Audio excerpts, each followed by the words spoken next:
Plusieurs propositions qui sont faites et on était parti plutôt sur l'idée des Caraïbes de manière générale, et puis on s'est rendu compte que ça serait bien aussi de s'intéresser au dom-tom en général.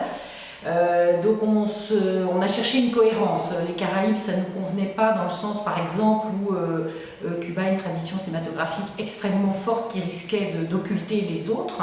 Donc on s'est dit il faut écarter parce que ça pourrait faire une édition à soi tout seul. Et donc on a cherché une cohérence, et en fait la cohérence on l'a trouvée par le concept de créolité et surtout de langue créole. On s'est interrogé qu'est-ce que la langue créole, et on a découvert qu'il y avait plusieurs langues créoles avec des bases linguistiques différentes, et dans une base linguistique des langues différentes qui ont été marquées par les différentes langues avec lesquelles la base linguistique s'est mélangée. Donc en l'occurrence on a finalement décidé de s'intéresser aux cultures créoles à base linguistique française. Ça a été notre périmètre.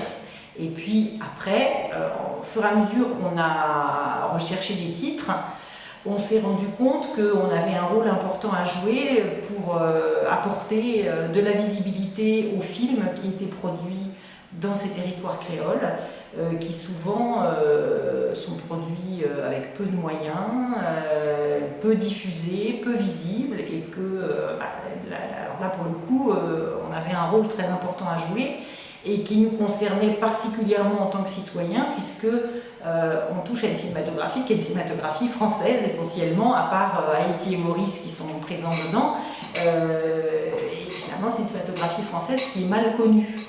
Ce qui est assez paradoxal. Donc voilà, on a essayé après de travailler dans l'idée de mieux faire connaître à la fois la diversité, la richesse de cette cinématographie, et en même temps de pointer peut-être ses difficultés.